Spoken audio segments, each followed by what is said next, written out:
येतो नीलमताई, तुमच्याकडे मी येतो की ही निवडणूक शिंदे गटासाठी म्हणजे शिवसेनेसाठी अतिशय महत्त्वाची आहे, अजित पवार गटासाठी अतिशय महत्त्वाची आहे, म्हणजे सगळ्याच दृष्टीने अतिशय महत्त्वाची आहे। या निवडणुकीत प्रामुख्याने असं दिसून आलं की शिंदे असतील किंवा अजित पवार असतील यांना आपले उमेदवार भाजपच्या मतानुसार बदलावे लागले। कुठेतरी एक चुकीचा संदेश यामुळे जनमानसात गेला, त्यांच्या मतदारांमध्ये गेला, अशी एक वदंत आहे। या सगळ्यामुळे तुमच्या पुढच्या सगळ्या राजकीय वाटचालीवर परिणाम होणार आहे असंही बोललं जातं। हे निकाल तुम्हाला किती महत्त्वाचे वाटतात स्वतःच्या पक्षाच्या दृष्टीने आणि पुढच्या राजकारणाच्या दृष्टीने? विनोद, तुम्ही आमचे राजकारणामध्ये एका अर्थाने माध्यमातले सहप्रवासी राहिलेले आहात। तुम्हाला लक्षात असेल की ज्यावेळेला मुंबई महानगरपालिकेच्या निवडणुकीत सुद्धा पूर्वी शिवसेना भाजपची काही वेळेला युती असायची, काही वेळेला विधानसभेत युत्या झालेल्या होत्या। 2014ला ती युती मोडली। तर जे सहकारी पक्ष असतात त्यांचं मत थोडंफार विचारात घेतलं जातं। तरी आपण म्हणतो की आपण शेवटी त्या पक्षश्रेष्ठींचा निर्णय असतो आणि दुसरं हे जे गृहीतक आहे की त्यांच्या मतानुसार सगळे निर्णय बदलले, हेच मुळात एक कुठेतरी पसरवलेला गैरसमज आहे। स्वतः शिंदे साहेबांनी अनेक वेगवेगळ्या प्रकारनी माहिती घेतली होती, सर्वेक्षण केली होती, कार्यकर्त्यांचा कानोसा घेतला होता आणि त्याच्यानंतर त्यांनी निर्णय बदललेले आहेत जे आहे ते।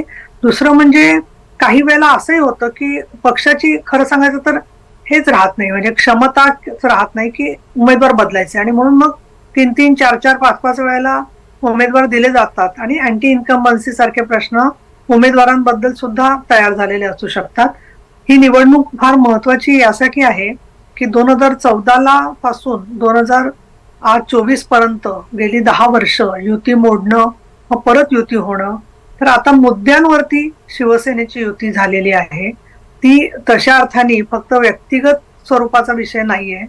जे मुद्दे हिंदू हृदय सम्राट बाळासाहेब ठाकरे यांनी 95ला युती केली त्यावेळेला जे मांडले ते मुद्द्यांची परिपूर्तता मोदी साहेबांनी या निवडणुकांमध्ये केलेली आहे आणि म्हणून एका अर्थाने एक पर्व, मग ते हिंदुत्वाच्या संदर्भात असेल, राष्ट्रीयतेच्या संदर्भात असेल, जे बाळासाहेब ठाकरे आणि अटल बिहारी वाजपेयी आणि नंतर मोदीजी यांनी जे मांडत आणलं ते कृतीमध्ये त्यांनी आणलेलं आहे। आणि आता वाटचाल जी चाललेली आहे सातत्याने मोदी साहेब म्हणतात 2047 कडे जायचंय, त्यासाठीच गतिमान सरकार हे शिंदेजी, देवेंद्र फडणवीस आणि अजित पवार यांनी गेल्या वर्ष दीड वर्षामध्ये प्रचंड कार्यक्रम आणखीन उपक्रम हे सगळे हाती घेतलेले आहेत।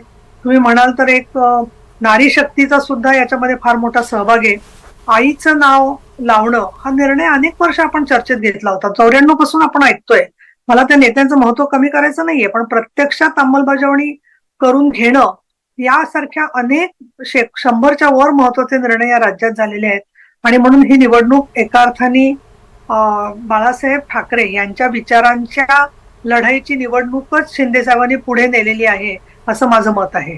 अगदी याच मुद्द्यावरून मी शेवटचा मुद्दा सचिन अहिर यांच्याकडे जाणार आहे की ही निवडणूक जशी अजित पवार आणि एकनाथ शिंदे यांच्यासाठी महत्त्वाची आहे तशीच ती उद्धव ठाकरेंसाठी आणि शरद पवार गटासाठी सुद्धा महत्त्वाची आहे। पंतप्रधानांनी ज्या पद्धतीनं एक साथ घातली होती मधल्या टप्प्याच्या प्रचारादरम्यान ज्यावेळेला ते आले होते त्यावेळेला की पुन्हा एकदा युतीची दारं खुली होतील अशा स्वरूपाची चर्चा त्यातनं सुरू झाली होती।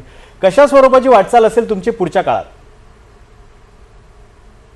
रुको मेरा लाइव क्या कर रहे हो? दार उघड भाई दार उघड। पण ही वस्तुस्थिती आहे की आसाममध्ये पण त्यांनी एक तसंच भूमिका घेतली, इकडे पण घेतली। पण महाराष्ट्रामध्ये जो आता एक ट्रेंड जो चाललेला आहे की कदाचित समजा आपण एक्झिट पोलच्या धर्तीवरती जर बोलायचं झालं, देशामध्ये कदाचित त्यांचा जादू चालू आहे किंवा होईल, पण महाराष्ट्रात एकतर हे गोष्ट नक्की आहे की त्यांना रोखण्याची ताकद ही उद्धव बाळासाहेब ठाकरेंमध्ये आहेत, हे या निर्णयातून स्पष्ट होणार आहे। आणि म्हणून असली नकलीचा वाद जे त्यांनी तयार केलं होतं त्यातूनच दूध का दूध पाणी का पाणी दिसणार आहेत। अस्तित्वाची लढाई ही आमची काली होती, आजही आणि उद्याही आहे। कॉम्प्रोमाइज फॉर्म्युला आम्ही कधी केलं नाही, तसं करायचं असतं तर अनेक गोष्टी बदल राजकारणातले झाले असते किंवा पुढच्या काळामध्ये पण होऊ घातले असते, पण स्पष्ट रीतीने त्याला विराम लावण्याचं काम या निमित्ताने केलेलं आहे। आणि हे जर ट्रेंड असेच राहिले तर तुम्ही लक्षात ठेवा की आगामी विधानसभेमध्ये परत एकदा मोदीजींची जादू किंवा मोदीजींची गॅरंटी हे जे काय वारंवार सांगतायत किंवा 17-18 वेळा त्यांना इकडे आणून रोड शो करून घेऊन त्यांनी बिंबवण्याचा प्रयत्न केलेला आहे, हे चालेल की नाही चालेल ही पण एक मोठी शंका भविष्य काळामध्ये आपल्याला निश्चितपणे लक्षात ठेवावं लागणार आहेत. अगदी. आणि राज्याचे असलेले नेते हे कुठेतरी कमी पडले आहेत का, हे जर निर्णय असे जे आमच्या बाजूने लागतात असं दिसलं तर हे होईल.